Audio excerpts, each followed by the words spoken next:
Bus pradėtas įgyvendinti naujas projektas Vilniaus mieste.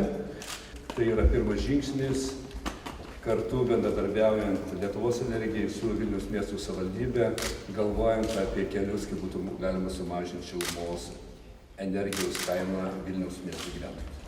Ir būtent šiandien įvyko pasirašymas ketinimo protokolo tarp Vilniaus šilumos tinklų ir Lietuvos energijos. Kitų metų pavasarį įsteigta bendra Lietuvos energijos ir Vilniaus šilumos tinklų įmonė ir jos tikslas būtų modernizuoti trečiąjį TECą, gaunant taip pat papildomą ES paramą ir tokiu būdu mums valstybė nereikėtų importuoti elektros, o ją būtų galima pasigaminti Lietuvoje ir naudoti. Ir antra, kaip jau premjeras minėjo, tai yra gera žinia Vilniaus miesto gyventojams, šilumos kaina galėtų sumažėti apie 25%. Ir kad šiuo atveju didieji miestai nebus nustumti į šoną, kaip buvo iki šiol, ir galės pretenduoti ES paramą, perinant prie biokuro.